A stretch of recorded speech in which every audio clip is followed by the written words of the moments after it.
Okay.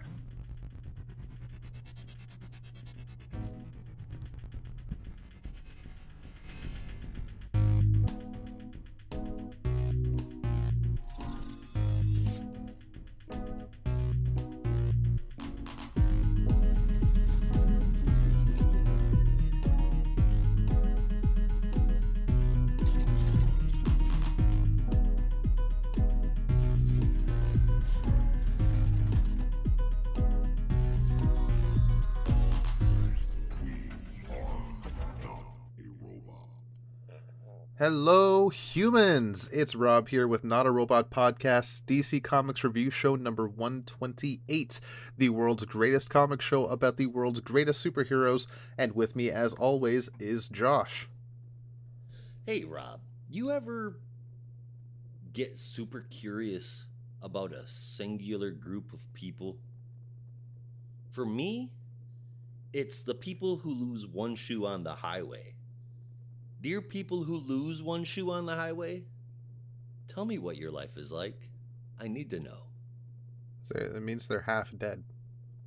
Oh, no. Yeah, you ever hear that thing? Like, somebody say they get hit by a car, if their shoes flew off, they're dead. But if their shoes no. are still on, they're alive. Well, if you lose one shoe, you're half dead. I saw 2 of them on the road just today, so I hope you're wrong. That's a weird phenomenon. Indeed. Okay, so if you ever want to get in touch with us, feel free to send us an email to comics@notarobotpodcast.com, and you can get us on Twitter at notarobotcomics, and Instagram too, at NAR Comic Books. And if you feel like supporting us, visit buymeacoffee.com/NAR Podcasts, where we also have access to our very own Discord server, and you can join us and talk about all things geek with us and other fans. Always talking about something. Even just today, Kirk and I were talking about Doctor Doom hentai, because that's the wild and crazy shit we get up to. And I regretted starting that conversation. As you well should. Oh, God. Well, as for today's books, it's been a short week, but we are looking at Dark Knights of Steel number 9, Sword of Azrael number 6, The Joker, The Man Who Stopped Laughing number 3, Poison Ivy number 8, and Batman number 131, as well as a small couple of honorable mentions. But before we get into that, let's get into some news. What's going on in your neck of the woods, Josh? Oh, not a lot, although not exactly news, but totally stoked about this on a personal level. Speaking about bringing nerds. One, I just started rereading the entire book Witcher series, the books, not the novels. So far, I'm not regretting it whatsoever. And then my internet started to flake out a couple of days ago, and my ISP stopped by my house and brought with them a brand new Wi-Fi 6 mesh router system. Ooh. That they gave us for free. Nice. So, yay. Yeah, Wi-Fi 6 is pretty awesome, I'm not going to lie. Hell yeah, it is. Yeah.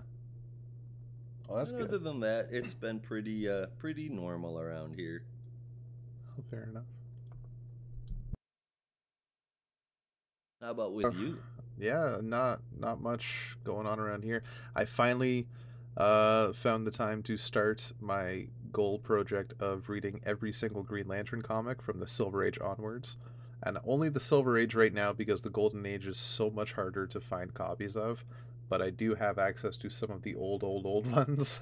So when I finish Silver Age, I might go back and reread Alan Scott to the best of my ability. So far, Hal Jordan Silver Age has been fantastic. I have found... I don't know if any of you see online, every so often there's some groups or subreddits with just funny panels from the Silver Age and the Golden Age that in today's world is just a little weird or funny. Not in a negative way, just sometimes the art. Like, there was one panel in one of the issues of Showcase where Hal's face was just dumbfounded and bewildered about something so like menial, and it was over the top and hilarious to me. I just see so many memeable moments in these issues. I just want to start getting on Photoshop and messing with stuff. But no, I need Can't blame you Photoshop there. first. Yeah, I'm in for this ride, man. It's gonna be fun. Is there any character you'd want to do that for? Like go back and read everything they've had? The question. I was just thinking about doing that the other day. Nice. Oh, that'd be good. Yep. And I'm about halfway through um, my giant He-Man compendium, which is a collection of all of the lost He-Man comic strips, and fucking awesome. Nice. Now, speaking of other classic comics, this was not so much classic, but it's my first foray into classic characters. With the Ninja Turtles, I finally read The Last Ronin. What a thrill ride that story is. That was a fun book. Oh, it's a hell of a good book. Yeah. It's got some pretty damn good emotional parts in it too. Oh yeah. I'll tell you The what. the intros for Robert Rodriguez too. It's really good. All right. So apart from that, like that's just personal news. But in comic news, there's been a little bit. We do have our first look at Joshua Williamson's Green Arrow, where we got a sneak peek at the cover of the issue number 1, the double spread cover from Sean Izaakse. I really hope I pronounced that right. I've been going over it all week. And there's a whole plethora of Green Arrow characters on this cover, from good guys to bad guys and frenemies alike. From like Diggle to Arrowette's and Mia Dearden and Count Vertigo's there, Onomatopoeia's there, Brick is there. There's all sorts of people, and I must point out Hal Jordan's mask in the background. So it's a hint of what's to come. So I'm excited for that. There's going to be so much to look at. Yeah, I'm excited for it too. Um, my fingers are definitely crossed that I'm not gonna regret saying that. I hope we get a lot more than what we've been getting lately, and given the creative team behind it, I feel like there's a very good shot. Yeah, I do hope for the best for this book. Uh, by the fact that it's Joshua Williamson, I'm not holding my breath, but I Oh will wait, hold still on. give I the thought, chance. ah shit, this is Green Arrow, and I don't know why I was sitting there thinking Green Lantern for a minute. Oh Yeah, no. Green Arrow. Yeah. Um, I really, really dig Green Arrow ever since I've dug Green Arrow since he stopped being a Batman copy, Yeah. and man, I just I don't understand why Williamson still has a job. I'm just gonna say that. Uh, I mean, the whole Dark Crisis thing, everything he's touched before and after that, it's just better left by the wayside as far as I'm concerned. Yeah. It looks like there's a massive, massive Green Arrow story lined up. And to me, that means that we're going to get a lot of convolution, a lot of threads left alone, and absolutely zero ending. Which sounds a lot like Flash and Dark Crisis and everything else he's touched at DC. The first arc or two in Robin was pretty good. I'll give him that. The thing I'm holding out hope for is the fact that you have a good point that there's a lot of story to come with this, a lot of build up, but he's the one that did all the build up, so it's his own creation, and I do hope that means that the quality will increase. And I've never disliked the middle parts of his story. The beginnings and middles of for me for Joshua Williamson were always great. It's the endings that I have trouble with. Um, so I know it's going to be a Just the fun beginnings ride, for me. but the end I just hope it ends well. because his endings to me, at least for every arc in the Flash, the endings kind of just ended, and things didn't really go anywhere. Nope. It was always really And weird. everybody keeps bringing up that the first and second arc of Robin was really great. There was not a first and second arc of Robin. I don't give a shit if the title changed a little bit or if there was a set amount of books. It was one long sprawling story. Fuck off with that whole separate arc shit. No offense. But if it's one long sprawling story, you can't break it down into 4 issues apiece and say, well, at least that was good, or at least this was good. From start to finish, no, it's not good if you start a story great and then it starts to fall apart and then it's completely fallen apart. That's just not acceptable. Oh, Especially for somebody who keeps getting put on big books. by first and second arcs, at least for me, I mean up to the end of the tournament, because everything after that was a separate story. But was it? Because it all spun out of the tournament. All written Shadow by War? him. Yeah. I mean, it's not necessarily because of the tournament. Like Respawn, yeah, but that wasn't necessarily because of the tournament. That was also part of Batman and Deathstroke Inc. But which was also written by him at the time. Right. So, But the like I tournament said, arc in Robin, the tournament one arc was fantastic. one sprawling story that led to Robin being the exact same as he was prior, and fucking Geoforce being the duplicate Deathstroke. Not impressed, guys. Yeah, Not impressed. that wasn't fantastic. Now, I That- didn't that have a was not huge great. problem with it. I didn't have a huge problem with the tournament, but it did have its problems. One, it didn't focus on anything other than Robin trying to learn how to have a good time from a bunch of fucking people that don't like him. That's what the tournament was about. That's a way to put it. Yeah. Now, on the flip side of that, and this is going to sound very contradictory, but TTA, the only good issue that they had was the one where they went on spring break. Oh, I can agree with that. That was a fun one.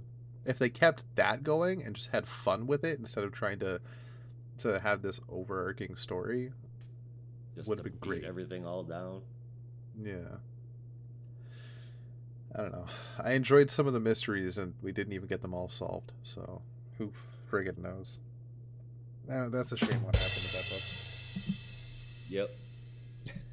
I feel like that was a punchline. book. Wasn't intended to be, but I'll take it. Okay, so other news. We do have a reprinting of a big book from last year.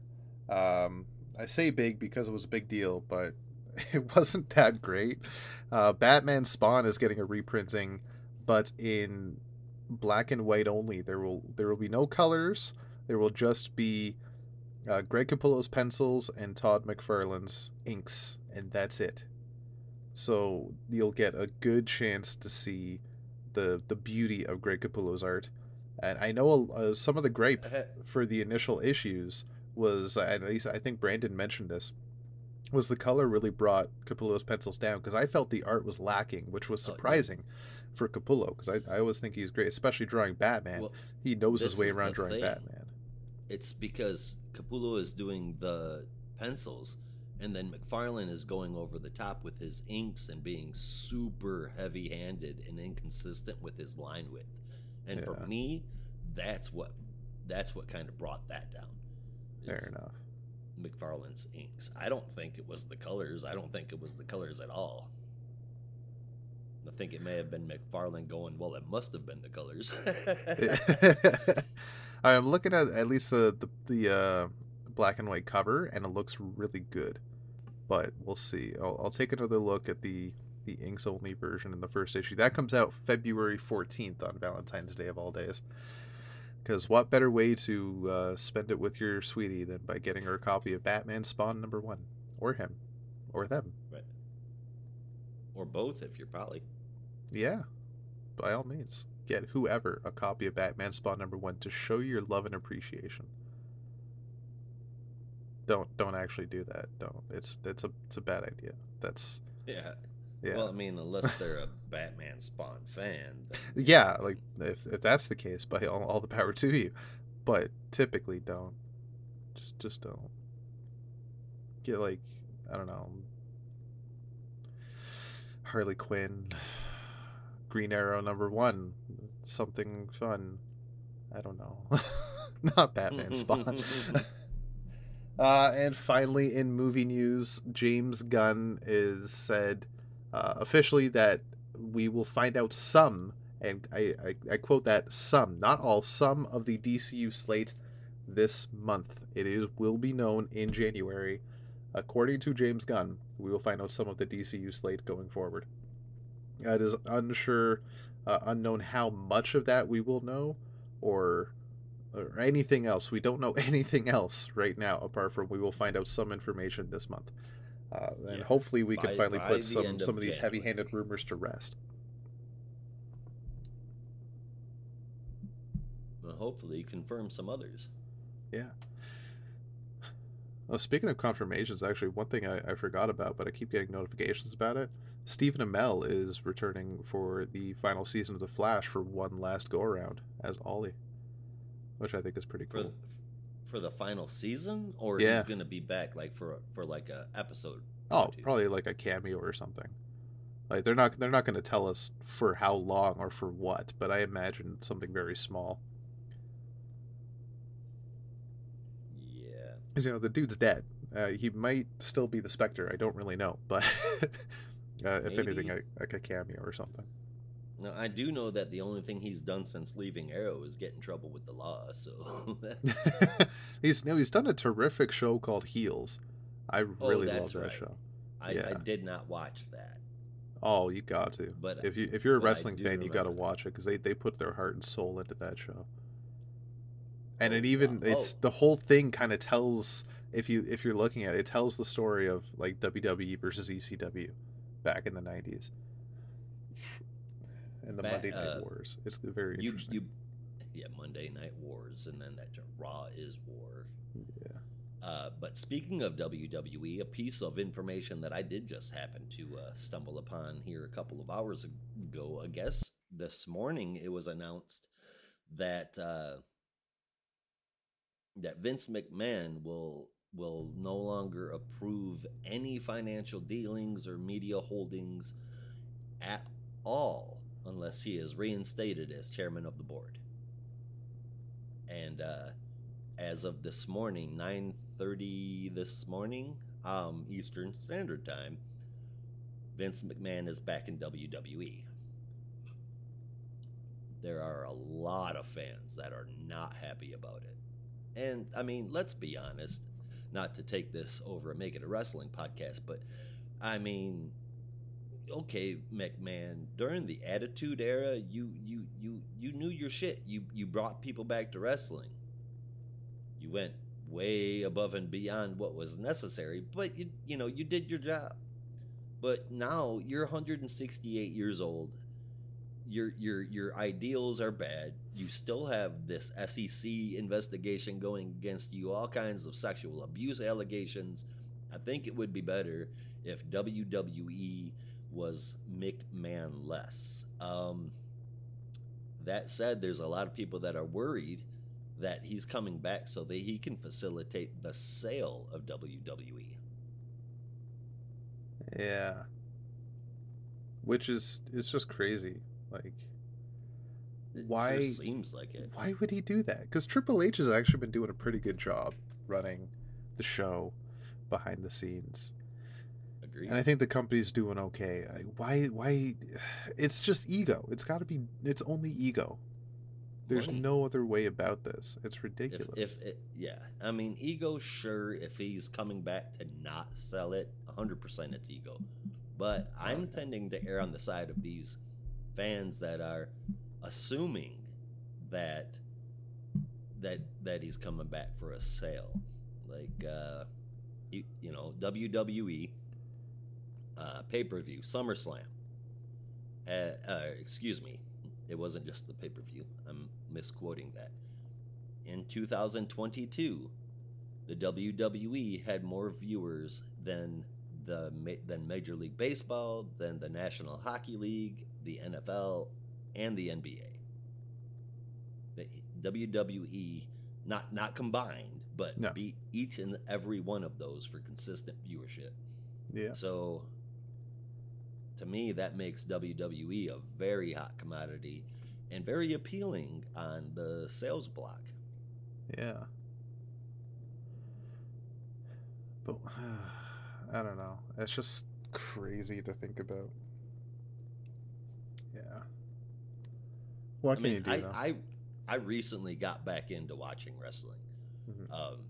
like very recently, You're and I'm welcome. enjoying it. I like what they do. It's a completely different atmosphere than it was 10 years ago, and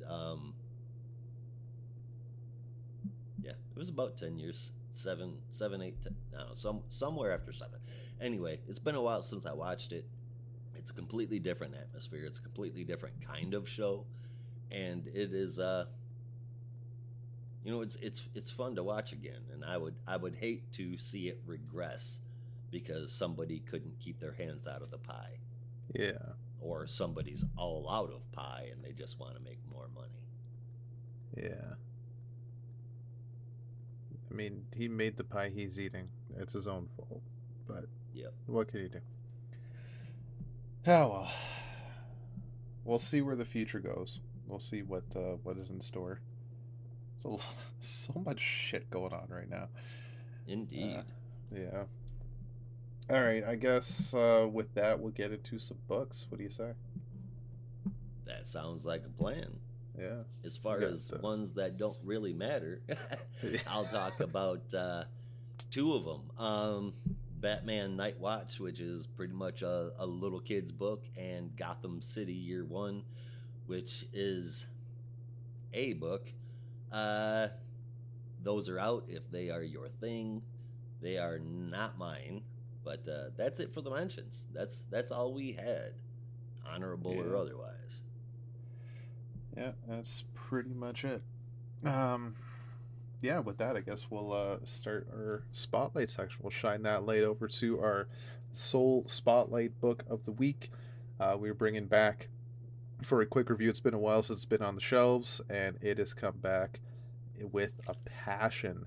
And that's Dark Knights of Steel #9, which is written by Tom Taylor with art from Yasmin Putri, colors from Eric Brianto, letters from Wes Abbott, and an as usual gorgeous cover from Dan Mora. So Yes. Clark is tied up in the dungeons and he's being saved by none other than Cassandra Cain, who is working for Batman, not necessarily as Robin, but has spent some time in Amazonia and gives him the lasso of truth as he flies off to try and stop the coming war, which has already been started with the death of Queen Hippolyta and a few of her close royal guard in the Amazon army. Wonder Woman, or Diana, Princess Diana, is, or I guess now Queen Diana, is understandably upset as she was murdered by none other than Laura L. Laura L? Or Laura? Yeah, Laura L, Yeah. right? Yeah, Laura L. Yes, sir. yeah. I've never really thought about the whole last name thing on Krypton. That's really weird. um, yeah, they go in, but they go in for an attack, but she flies off right into the arms of Kal-El himself, which she meets him with a punch to the face, and he falls right down into the ground. And he notices the Amazon army ready to attack, so he tries to reason with Diana, but she also punches him right in the face. And then, as the army of I don't remember. I guess the Kingdom of the Bat, I believe, was the name of the kingdom. Sees Prince Kal-El being punched by Prince or Queen Diana, not Princess Queen Diana. They storm onto the battlefield, swords Wow. drawn, arrows at the ready, ready to get into battle. But they are not prepared for the power set on the other side. Meanwhile, the Green Man up in the sky is being talked to by the Ring, who we now know is the Joker, Green and is Lantern being Joker. told to burn them all with green flame. So the I'm not sure which Pierce this is. One of the princesses of the Kingdom of Thunder notices the Green Man and blasts him with lightning, but he escapes. The armies are ready for an attack as Prince Batman flies in on a dragon of all fucking things. It's so badass. Surprising Yeah, everyone. not what you were expecting. No. Prince Bruce or Prince Wayne, I don't even know what his official title is. Prince Batman meets Bruce. up with Prince Kal-El um, with a sword drawn and trying to figure out what's going on because Kal-El tried to kill him, but Kal-El has no idea what's going on. As information starts to come out and the truth is starting to be revealed, Constantine realizes all the things that he has foreseen are not actually happening, and all the things that are happening are not what he has foreseen, and he is very fucking confused. And in the Right? L dungeons, Lara is down there killing each and every prisoner they have, starting with King Shark, as Oliver Queen and Dinah Lance use the Canary Cry to break through the brick wall and get out of Dodge as fast as they possibly can, making a quick stop at the armory on the way. Ollie has lost an arm, so a bow and arrow was no good, but now he can use a crossbow thanks to the brilliant thinking of Dinah. As they escape the castle, they find war has begun and they don't know what the hell to do next except try and fight their way to safety. Lara is in hot pursuit, eyes glowing at the ready, but is stopped by Kal-El. Or no, not stopped by Kal-El, stopped by Lara. There's two Laras on the battlefield, and as it is shown when Oliver shoots one with a flaming arrow, luckily the one he hits was revealed to be a white Martian. Yeah. Yeah. So it flies off and turns invisible, lost forever, as Prince Bruce Wayne Batman, that's a really weird title, turns Right? to Alfred, who is starting to reveal his true colors, as he did not know they were here. And Alfred himself transforms into a green Martian, which potentially is not said yet, but most likely John Jones, because why the hell not? Which that ends our issue. Next, the Green Man. At this point, I'm very confused as to who the hell the Green Man is. There's so many Green Men right now. It's Green Who is it? Lantern Joker. But now there's another Green Man. Well, yeah, but he's a Green Man, not the Green Man. Yeah. I still want to know who the hell is talking through the ring. But I wonder if we'll ever find out. There's 3 more issues to go. It's been a hell of a ride. Uh, Yet another twist You want to reveal know that my I've come theory? to love from Taylor's Elseworlds. It's been fantastic. What's your theory? My theory is it's the Joker, right? There is no voice in the ring. Oh, it's all in his head. It's all in his head. Interesting. I do like that theory. That's a cool theory. And kind of up It would be Joker's alley in a way. that's where I got it from. Yeah. I didn't even think of that until this issue. But it definitely makes sense. It holds for the character. And I think it would be a cool little thing to throw into the very next issue, since it looks as though he will be the focus. Yeah. Oh, we'll see how that goes. It remains to be seen. I think that'd be cool. It's it's a thrill ride. This series. I gave this issue a 9 out of 10. I can't wait to see how this ends, and I hope, like Tom Taylor's other series, his Elseworld series, there will be a follow up. Yes, please. I mean, how is it that a book continues to kick ass with as crazy and as far out as this story is? Yeah. Usually they start to fall out when they get this bombastic. Case in point, Teen Titans Academy. Case in point, everybody but Chip Zdarsky that's written Batman in the last 5 fucking years. Um, shit gets bombastic and convoluted, and it loses everything, turns into a shit story. But this Yeah. doesn't. It just stays being a badass story.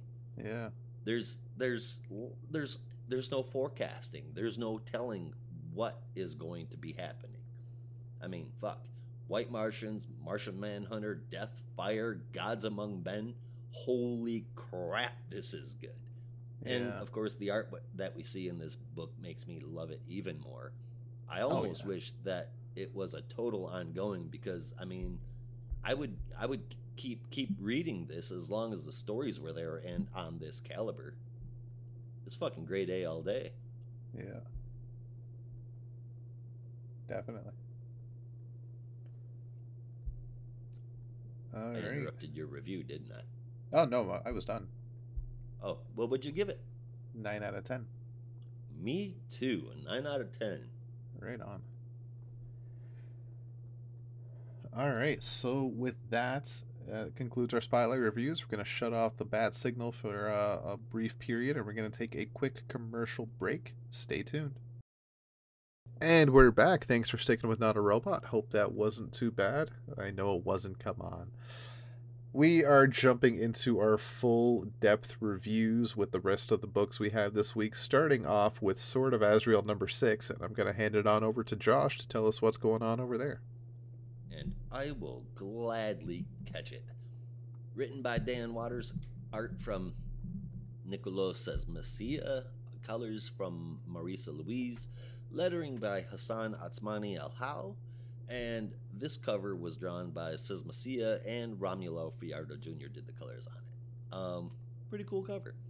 A whole lot happens in a very short amount of time. It felt like I breezed through this book. So without further ado, or further anything else, let's get to it, shall we? We kick it off with Vengeance and the woman who basically created Sariel, and I can't remember what the fuck her name is. But anyway, she created Sariel by binding that armor to her after she activated the system within. And those two are staring on at Sariel, the angel assassin, as we get a breakdown from Azrael speaking to Carl Valley about what Sariel is and what they are doing with her. What that is trying to wake up all the dormant angel assassins across the world via the mother box that they call the Angel Maker. But really, it's just a mother box. Azrael can hear it, and the two of them hear the signal being sent out by the Angel Box, and the two of them enter the compound to stop it before anyone else can. They know it's a trap, but they don't care. While good old brother Carl decides to take the fight to Vengeance, Azrael goes off to find Sariel, and he does find her. After some shit talking and Sariel boasting that she took Azrael's flaming sword, Azrael lets her know that now that he's free from the system, he can do things that he never could before, like making a new badass sword. Uh, to make sure that now no one else becomes an angel, Azrael steps atop the Angel Maker and lets Sariel slash at him with her, formerly his, flaming sword, and she does, slashes all the way through and destroys the mother box, resulting in a huge explosion that knocks her back. She's not dead, she'll be okay, but she's going to be out for a while. While this is going on, Vengeance stops fighting because she was now void of the miracle that she was promised. However, Carl points out that the real miracle is that an angel has changed their will, meaning Azrael. Vengeance understands this and appreciates it. It seems as though Vengeance is just looking for redemption. And she finds solace in the words that Azrael has spoken, that no matter what, there is always a light. Vengeance is in search of that light, and at the end, we get to see her and Carl helping Azrael make his way away from the compound, calling him no longer the angel of death, but the angel of mercy. Wow. Now that was an Damn. explosive ending. Yeah. um, I think it was very interesting that the way that this went down, and we were able to witness Azrael becoming something more, with Azrael and Jean Paul Valley working together, and Azrael being dubbed the Angel of Mercy.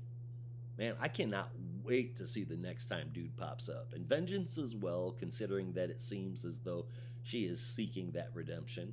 And who knows what's going to happen with Carl Valley? Maybe we'll see them all together. The whole thing is such a huge story.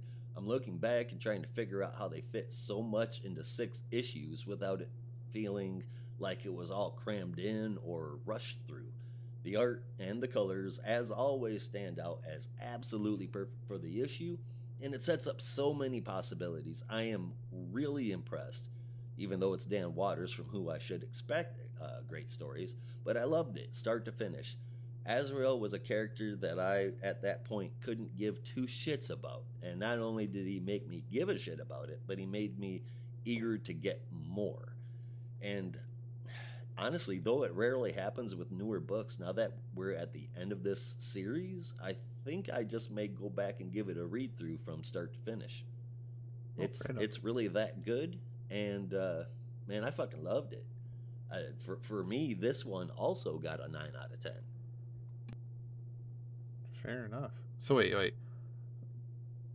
Azrael is a character you don't give 2 shits about, I but haven't given a shit about Azrael in a very long time. Batman Nightfall is your favorite Batman story.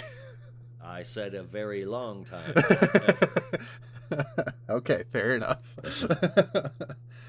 All right, yeah. So for this series though, very cool ending. I do hope we get to see more from this team and these characters because it is kind of open ended. Like it's a new chapter for Azrael. He's undergone a bit of an evolution, and there's definitely, I think, more story to be told.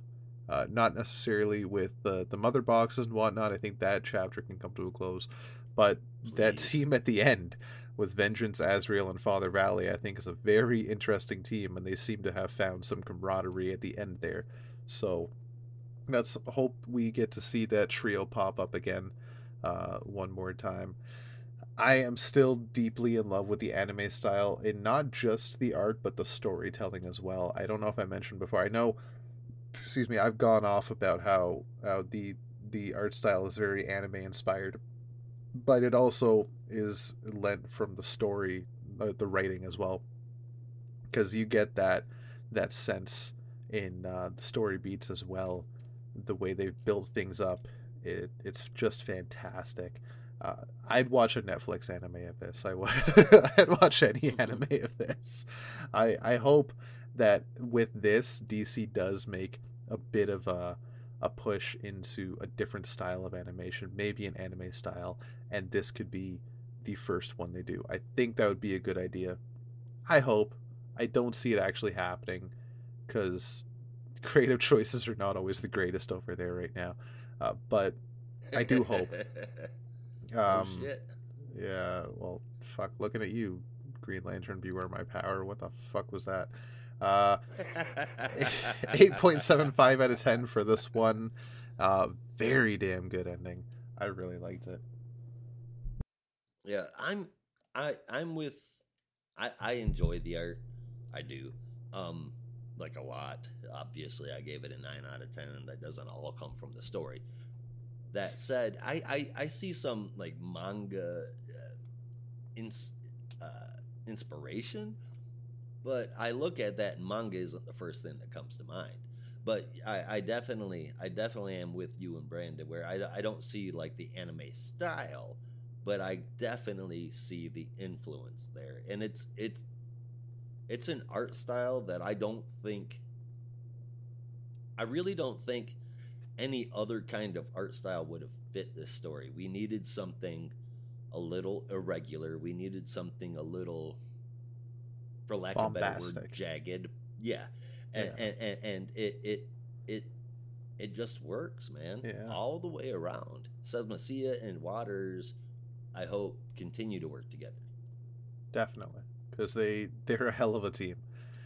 They really are. Indeed. All right, so we are going from the man who replaced the bat all the way over to the men who want to kill the bat, or love the bat, or respect the bat, Or or can't live without the bat. can't live without the bat. Or perhaps Uh, just has a bat fetish. Maybe. That seems legit.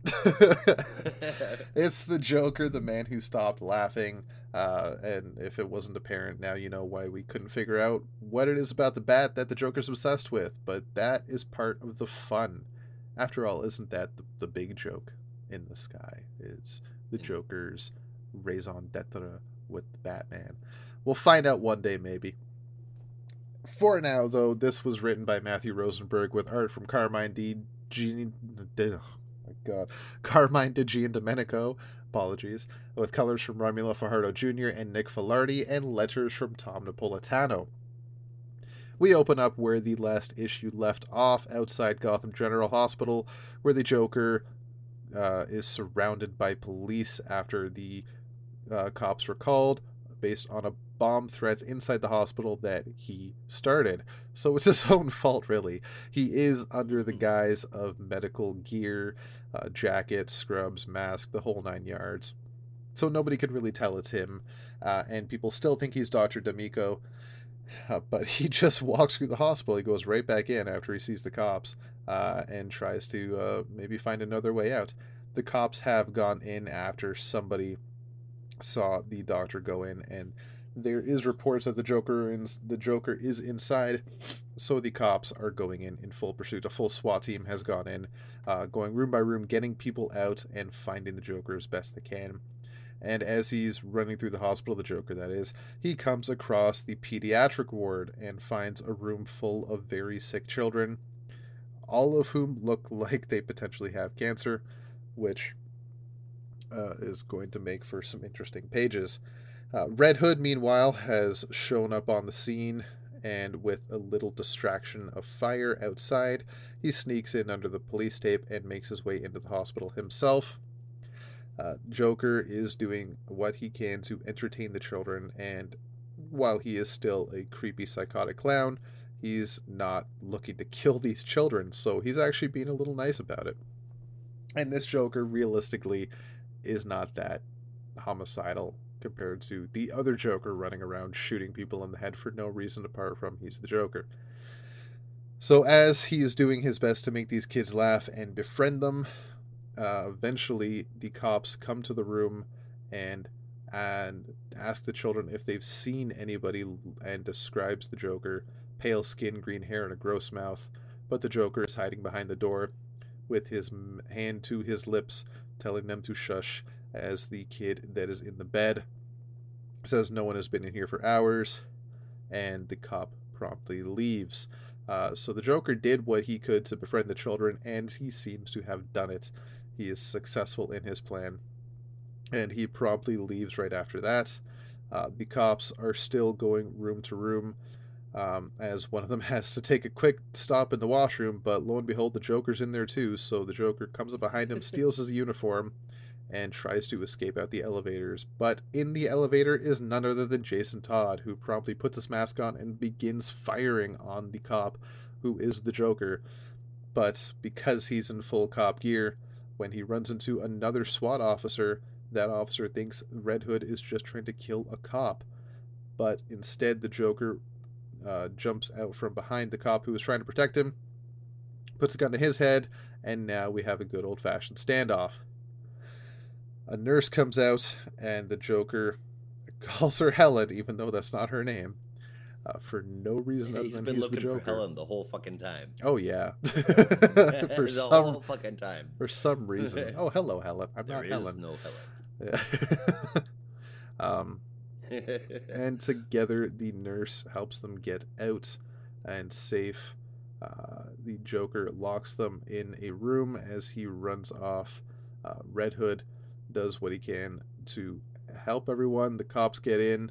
The Joker actually comes across a dying dying woman who thinks that he is her beloved Johann from her past, who actually died in a war.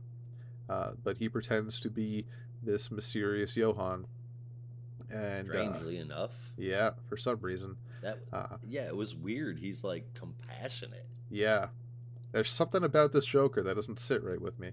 Um, Yeah, I'll get into that after. As the cops realize that this is the last room left, they bust the door down to find uh, Joker, or Johann, gone out the window, as the woman seems to have died peacefully in her sleep, happy at last that she has found her beloved Johann. With excellent. Now that's what we should call him. There's Joker that's out in California, and then uh, this Joker we is can call Johann. Yoker. Yeah. Okay. Oh, Yeah, it's time for me to put the dad jokes to bed. guess the My yoke's bad. on me because I've got egg on my face. Yeah. Okay, so funny enough, interestingly enough, the title of this issue that you get on the last page is "It's Not Funny Anymore," Josh. It's just not.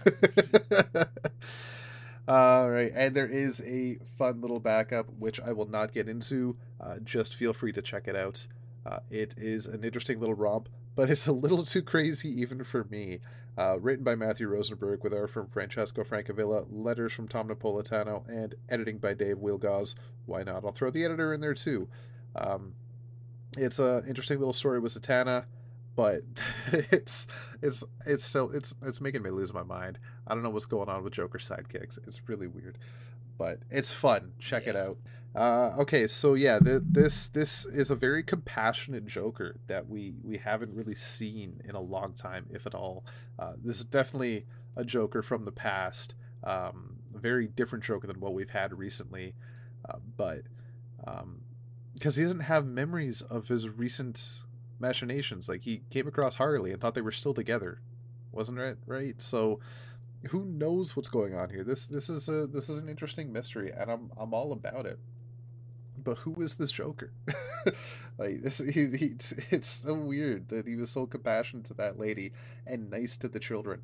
Is really weird. Like the children is one thing that he was able to use the children to help get away from the cops, but this lady he had no ties to whatsoever, and just pretended to be her dead husband. It's wild.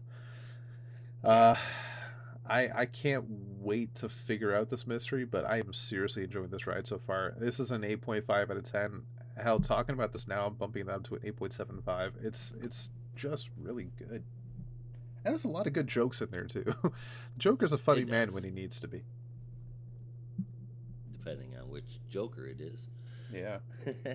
For me, man, first off, the cover, fucking super cool. I thought it was Oh yeah. just sick. Yeah. Um, I don't even know what's going the on with that cover, oh, but it's really cool. the backup was, good, like Rob said. My focus was definitely on that front story. While while three Jokers let most of the whole world down, including me with issue three, uh, and the Joker was a complete joke of a run. This seemingly follow up to both stories is actually kicking ass. It's hard to nail down what's going on with the Joker, but I do feel like this is the real one, or the original, whatever it is you want to call it. At least that's what I think for now. It's a great story, fantastic art, and I'm really into this series so far, which surprised me, considering how much I could not stand the last one, which should have been called Jim Gordon, not the Joker. But Yeah. for me, this one got an 8.5 out of 10, man. Right on. Solid run so That's what I far. said. Yeah. All right. So with that, we're gonna go from one Batman Rogues Gallery to another Batman Rogues Gallery with Poison Ivy number 8, and I'm gonna hand it back to Josh to tell us what's going on with Pamela Isley this time. Feel like we're doing basketball drills. Written by G. Willow Wilson and sooner or later I'm going to figure out what that G stands for. With guest artists Atugan Ilhan, colors by Arif Prianto and Ivan Placencia, letters from Hassan Atsmani Elhau, and a cover from Jessica Fong, which is always nice to look at. Here's the book. All right, so the first person that we get to see is Janet from HR, which is apparently her official title, Janet from HR. And she's walked in on Poison Ivy in the room that we last saw her in, racked by the Lamia fungi that she's been carrying within her, because Janet's boss, Miss Crowley, hit her with some chemicals that stop her from being able to control the spores. Janet reluctantly agrees to help Ivy find the cure, and boy, do I mean reluctantly, even though she's scared. Ivy branches off to follow her with the promise to protect her. They make it to the lab and they find the antidote. After some banter between Janet and Miss Crawley about overtime and health benefits and only working 39 and a half hours a week, Janet throws the cure at Ivy. Crawley runs and runs fast, but Ivy, now Ivy again, goes after her and gets her. Because she promised Janet that she wouldn't kill her, she instead turns her into a big ass plant. And I don't even know if big ass plant is the right way to describe it. It is a monster of vegetation. And apparently this the way that it's put in the book, the way Poison Ivy puts it in the book, is that she will not die. She will be okay. She'll probably outlive everyone, but she is still stuck inside of some monstrous Jack and the Beanstalk kind of deal. Um, that's a good thing that she didn't kill her, but the reason why Janet didn't want her boss dead was because of health insurance. She has liver cancer. Ivy takes care of that by taking her to an unnamed great surgeon that owes Ivy a favor. The surgery goes well and Janet recovers. And as this is happening, Ivy reminisces about how she went on this whole trip knowing and convincing herself that she did not need anyone. And then finally realizing that even though she might be right, some people definitely need her. And that's the book. That's it in its entirety. Does this mean that Ivy is going to be taking a turn as a hero? Or is she going to continue on as an eco terrorist with some compassion towards humanity? Honestly, I've got no flipping clue at all. And with this next issue titled A Wonderfully Useless Evening, it's given me no clues, so I have no idea where it's going. What I can tell you is that the story is awesome, and if you're not reading it, you definitely should be. And guest artist or not, it's phenomenal, the art. Both illustration and coloring. It's top of the line stuff right here, man. This might seem like a score that's a bit high for a Poison Ivy book, but the deep down character stuff that we're watching unfold as this series continues is just great. And that is the kind of stuff that I really get into. I do believe for the third book this week, I have a 9 out of 10. Yeah, it's while I didn't score everything that high, I could agree that this is another fantastic issue this week. There's a great throwback with what was her name from HR? Oh, Janet from HR. Janet from HR, yeah, giving a throwback to a long time ago story with Poison Ivy, with again some amazing art. By the way, I think the G in G Willow Wilson stands for glorious, because it's just been a glorious run. You might be onto something there. And Yeah. if it doesn't stand for glorious, then damn it should. Yeah. I think it will now. All right. Yeah. So this just a fun run, like fantastic story. I kind of hope Ivy doesn't go full anti-hero or like full hero. Maybe like anti-hero is a good option. I mean to say, like not full hero. Anti-hero is good, or eco-terrorist with compassion for humanity. I think it might be a good light for her. Am Because I don't think I've ever really liked Ivy as a villain, but I love Ivy not in not this. yeah, not in a long, long time. Not in Yeah. a long, long time. Back back when well, back when she was far sexier and the world was a lot less woke. Yeah. Has Poison Ivy been good as a villain? Yeah. And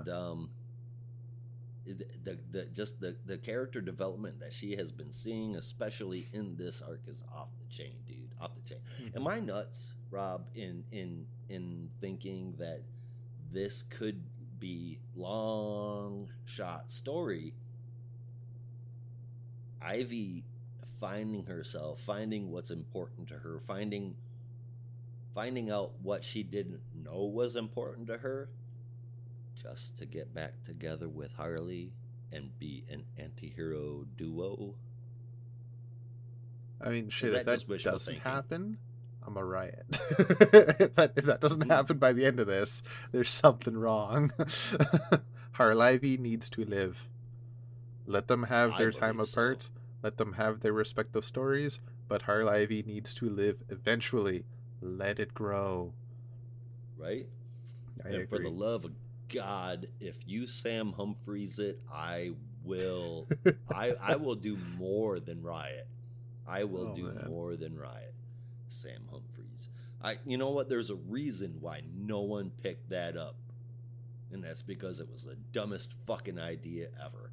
How do you go What? from breaking up with Poison Ivy to planting one on Booster Gold? I forgot about that. I will never forget about Oh that because god. I will never be actually straight up. I used to watch the DC, what was it called? DC Talk or whatever it was, that talk show that he was on with a few other people. I Uh, stopped watching it after that issue came out. I oh just shit. couldn't. He pissed me off so much. Well then. That was honestly a really weird pairing. So Yeah. yeah, yeah, Harley Gold, I guess would be that does not need to Harley live. Gold? No. No. Booster Quinn? That just sounds dirty. Yeah. Oh god, yeah. That should have been the only thing that Wally killed in Heroes in Crisis. Fucking right. Yeah, no, Poison Ivy though, for me is up there with Mr. Freeze in the list of Batman villains that just they're right. They're not wrong. They shouldn't be villains. They Mm-hmm. have a point in what they're doing. Not just money or psychosis. It's Poison Ivy wants to save plant life, and Mr. Freeze wants to save his wife. They're just going about it in bad ways, but Well, they're Mr. not Freeze, necessarily villains. Nora is already gone and wants nothing to do with Mr. Freeze. Yeah, She said deuces, Victor. so he's got Um, no reason to be a villain anymore. no, he just wants to be left alone. We just saw that Yeah, in the book, too. He's just yeah, like, man, I'm just going to sit down here and chill out in my world of the cold where he yeah, has sculpted all of these people out of ice and shit. And he just yeah. wants to. He just wants to be left alone. Poison Ivy doesn't. She's not interested in taking over the fucking world anymore. Harley is as close to a member of the Bat family that you can get, and the Penguin, much to my chagrin, is still alive, but he's off somewhere in way deep left field. And I'm cool with that too. We've got the Joker, and that's a big story. We've got Riddler, he's another big one. And then, as far as big Batman villains go, hell, buddy, I think we have. I think we're running out. We've got lesser ones like Clayface and Croc, but the majority of his original enemies are all taking a turn for the good. Yeah. So, I mean, sure, it's taken 80 years, but but his fight is finally working. Yeah. I mean, is it though? Because more villains pop up. Well, I mean, this latest one isn't really villain. It's Yeah, that's more true. Yeah, Batman than it is villain. it's his own But fault. it is. But yeah, I mean, honestly, there's really not been many new Batman villains popping up. Yeah. It's just been the same old ones, and we're seeing a lot of character development in those villains, and I'm very very happy for that. Yeah. I I mean, mean, how many it's about time. Penguin stories do we need? You know, Batman versus Poison Ivy just no longer works. Yeah. Batman versus Freeze. I mean, that trope has been played to death, and Penguin is completely fucking useless. So Yeah. there's no telling what's coming in the Batman universe as long as it's in capable hands. Yeah, I'm down for whatever's gonna happen. I'm very curious to see. Chip Zdarsky's run, for example, has been kind of out of left field the whole 9 yards so far with the storyline. And what better way to talk about it than by talking about the latest issue, which came out this week? Whoop, whoop. And that, wait, you gave your score, right, for Poison Ivy? 9 out of 10, yes sir. 9 out. Oh, Third yes, one. yeah, yeah. I don't think I gave my score 8.75 out of 10 for me. But now we're on to Batman number 131. This is brought to us by, as I mentioned, Chip Zdarsky writing the words with pencils from Mike Hawthorne, inks from Adriano De Benedetto, colors from Tomomori, letters from Clayton Cowles, and an, as always, gorgeous cover from Jorge Jimenez. And what a cover it is. This begins the story arc, the Batman of Gotham, Bat-Man of Gotham, taking cues from Spider-Man over in Marvel. Picking up where we left off, Bruce is left on the streets of a city in an alleyway, beaten half to death. You can tell because he has one shoe on, and his suit is in tatters. I'm joking. His boots are both still on. Yeah. But the joke works. I love a good throwback. Callbacks are the point of all stand-up. Exactly. So he comes to as two potential junkies are standing over his body, going through his utility belt, and as he wakes up, they run off with it. So he is left not only kind of just messed up, but also kind of defenseless. So he begins to remember what happened with Failsafe blasting him with a laser gun. And that was the last thing he remembered when he was in the Arctic. And now he's here. Something's different about it, but he can't quite figure out what it is as somebody talks to him in the alleyway that he's in. And it turns out to be none other than a character by the name of Jimbo, which is a skeleton dressed like Jim Gordon. So if that's not the case of... Including the mustache, which is really the only way you can tell. Especially the mustache and the pipe. Yeah, it's just the way you can tell. So if that's not a case for Bruce is losing his fucking mind, I don't know what is. But he even mentions, he ponders if Zur-En-Arrh damaged his mind. Bruce, buddy, I think it did. I think it really did. But he does realize that it's not his Earth. He's on a different Earth in the multiverse somewhere, and he needs to figure out where he is. His brain is scrambled from what he says is multiverse poisoning, like a decompression sickness. So he needs to get his bearings and figure out where he is and how he's going to get back. So he heads to his brownstone in Gotham City, but it is unlived in. Nobody's been there for years from what he can tell. So he figures his next stop after he steals Jacket, because, Batman, he steals things, to try and blend in at least somewhat. Oh, for sure. Figures maybe his next stop should be Wayne Manor and figure out what he should do next.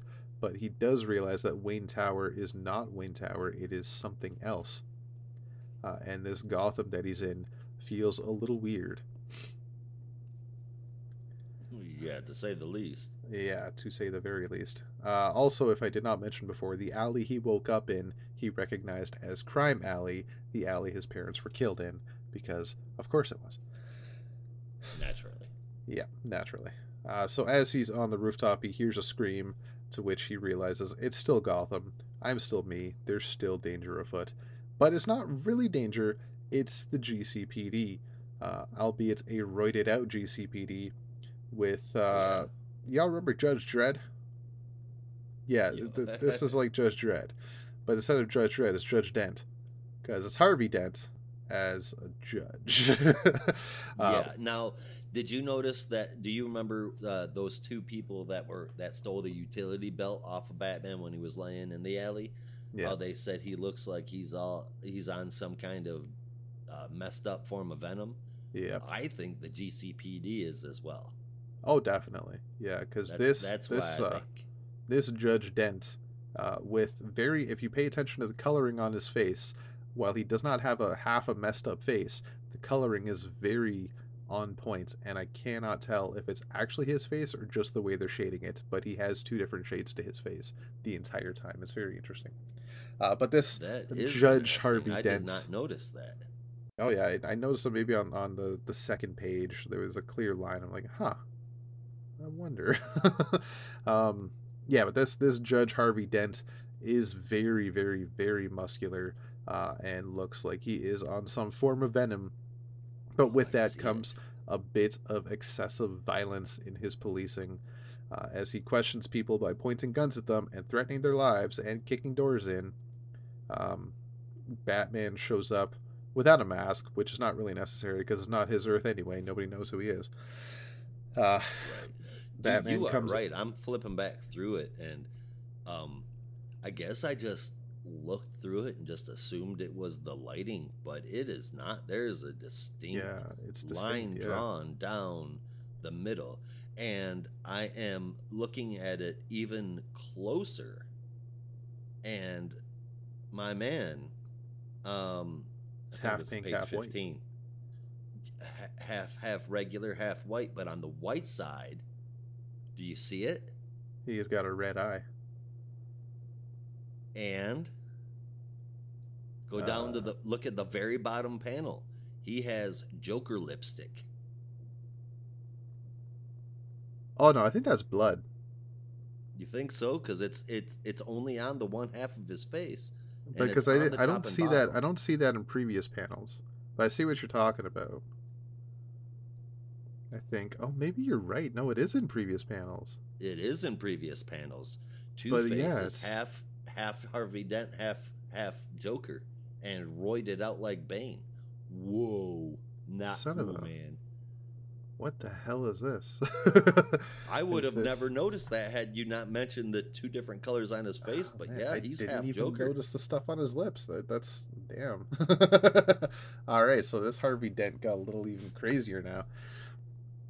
Uh, but to get back to the story, Batman arrives and tries to choke him out, doing what he knows he needs to do to fight Bane. And this being a roided out, venom enhanced person, he's doing what he can, but it's not working, and Dent sends him flying through a brick wall. So he uses his agility, again, doing what he can to fight a venomed up person, but it is to no avail. This Judge Dent is a little bit faster than Bane typically is. Um, Bruce still does what he can to get away from the cops, fights off the other officers that are trying to take him down. But Firefly, of all people, arrives and sends fire Wasn't shooting into the expecting apartment. that either. Yeah, I was not expecting that. And it seems to be I just Garfield Lyons. There's not like another character fused with Firefly. It is literally just Firefly. It was I'm Garfield just. Lyons as Do you think Firefly, he's right? a He part of wasn't. the GCPD too? I think so because he said, "Don't worry, I got him," to the GCPD. So, It which is a just very it interesting thing. The Um, whole world's fucked up, yeah. So man. he burns that apartment to the ground. That poor old lady who lived there. Bruce saves her, but her entire apartment is just on fire now because Firefly's an idiot.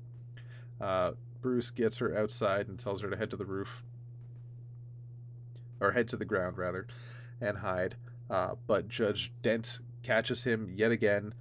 Bruce tries to take him Chopper. down with a baseball bat, but that did not fucking work. As a person comes through the window, a young, not really child, but maybe a teenager, um, Yeah. stabs Dent in the cheek with a couple of knives and tells Bruce to move now. As they escape out the window, they are being fired upon. Batman saves the kid, and they run off together. As Bruce is very wounded, he was shot in the leg. He's limping. He still has no idea what the hell's going on. And he even says he's at 20%. His body can't heal fast enough. He's John McClaning this shit right now. Basically. Yeah. The pair get to a vehicle, and the kid drives off with Bruce about to pass out in the back seat. Meanwhile, over in another part of Gotham, Selena Kyle, who may or may not also be rated out because she's looking a little swollen in these images as well, is a crime boss and is expecting money, but the person that is there is asking for a bit more time because he doesn't quite have all of it because a couple of grand is a lot of money. So she gives him the claws, and then her associate tells her that it's him, Red Mask, on the phone. And the Red Mask gets on the phone and says, "There's something here, somebody here. You need to be on this. He's your top priority." And she receives via a crow, of all things, a picture of Bruce Wayne alive. To which they're all surprised. So it seems like in this reality, Bruce Wayne is dead. Um, this Red Mask person clearly is a villain type person.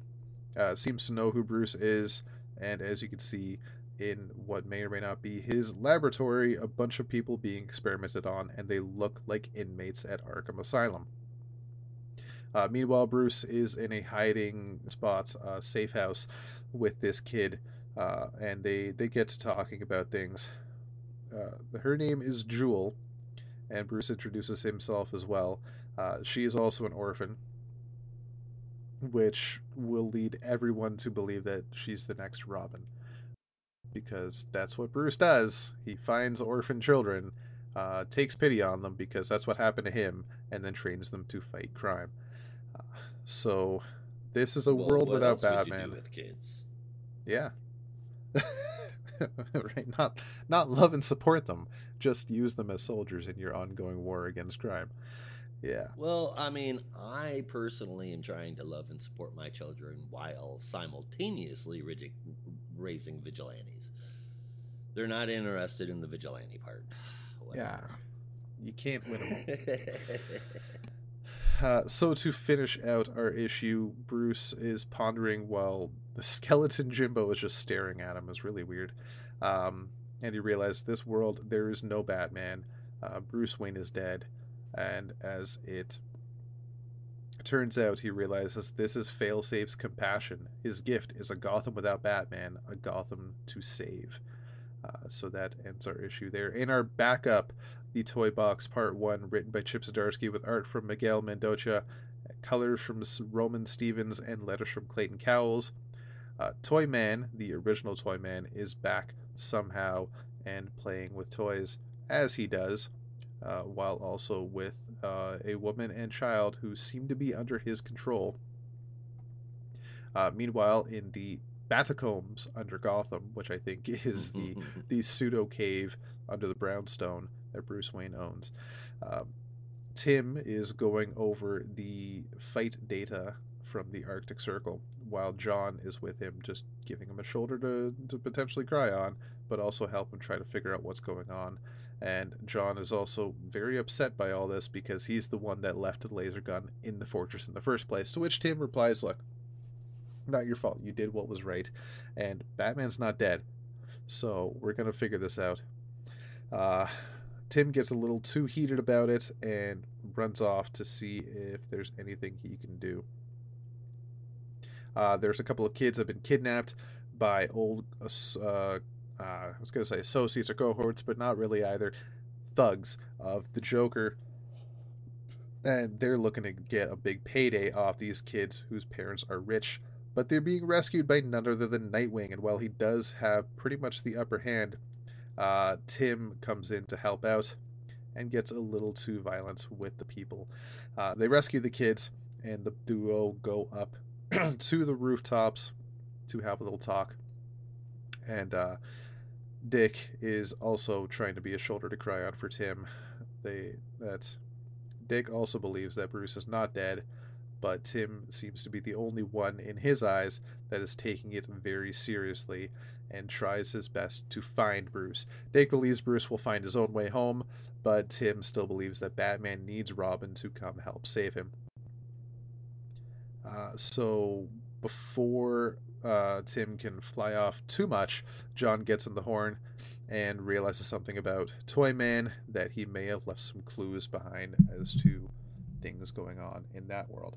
So while it is a story about Toyman, there's not much to talk about with Toyman. But it's still an interesting backup.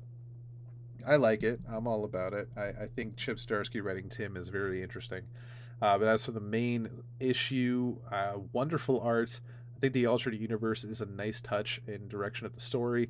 The world does look familiar. I can't quite put my finger on it. Like, it's something we've seen in an Elseworlds before, or in like another one-off story arc, but I can't quite place it. Or it might just be similar to something else we've had. I don't know. But I did make the Judge Dredd comparisons in my synopsis, so there is that as well. It's a little too Judge Dredd. It's a little very on the nose. I think it's a Yeah, a solid little. issue. I'm about this arc. I'm curious to see where it's going to go. 8.75 out of 10. I am there with you. I don't have a lot of notes because it's kind of like just basically a follow up. But um,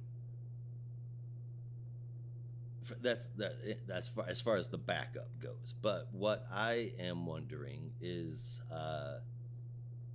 what's up with John's outfit there? Did you notice that it's like way different? Nobody else's is.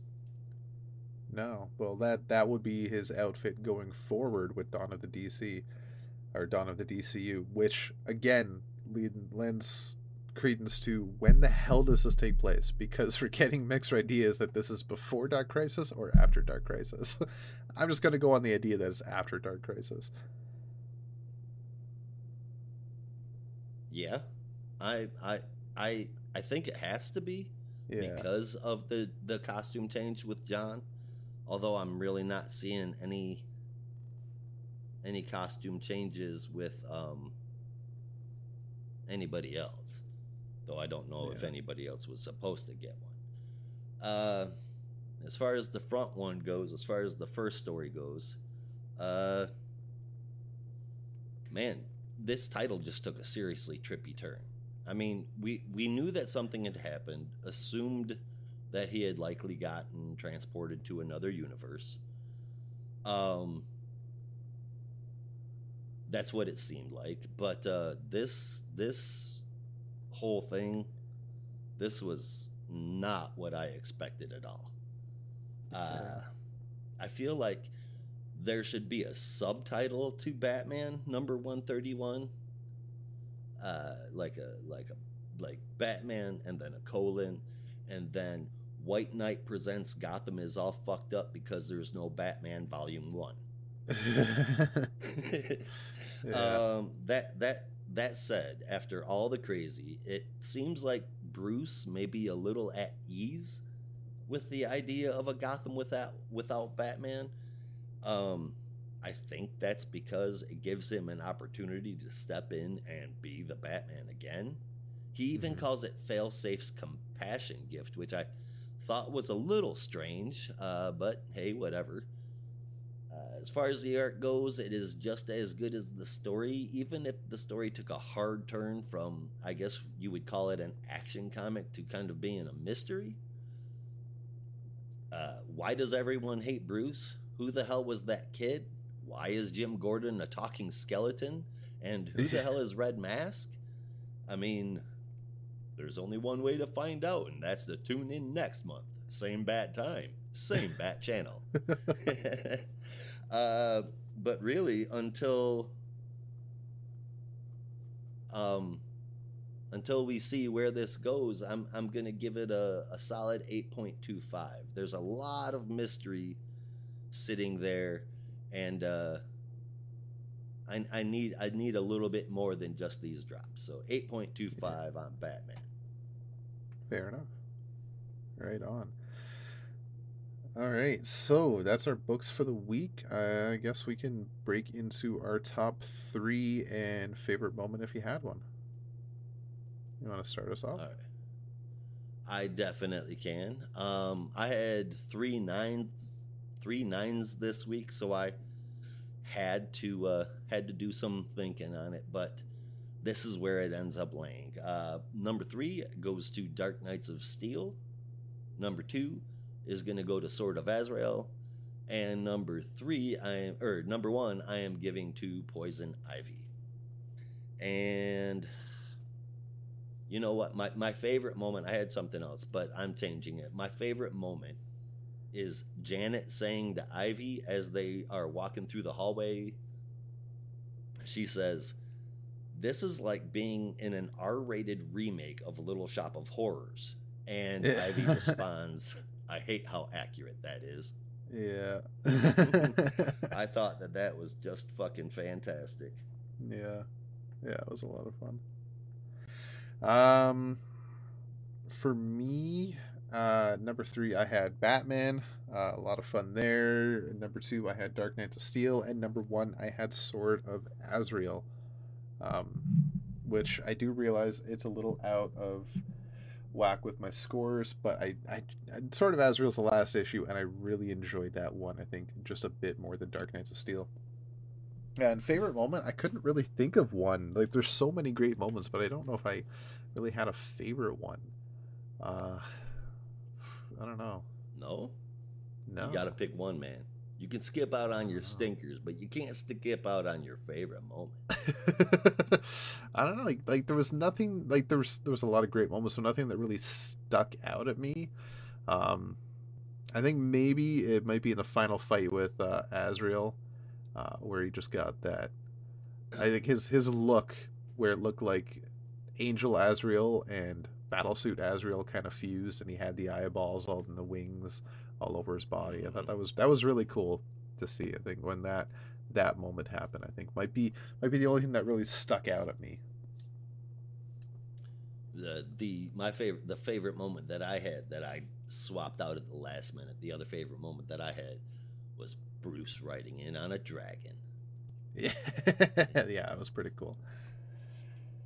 All right, so that was our favorite moments, and now it's time for your favorite moments. It is the biggest thinker. Oh, that's nasty. Is it Cleveland? Is it really nasty? I can smell it all the way over here. Because, like, I don't know about you, but I can't really smell anything because I didn't have one this week. I didn't really have a biggest thinker. I could put Batman Night Watch on there, but it's not even registering on my radar, so I don't know if that's even fair. Well, on my stink list is Gotham City Year 1. It still sucks. I have no doubt that it's going to continue to suck. Why do I put myself through this? Why, for you, dear listener, so you don't have to. I'm a masochist.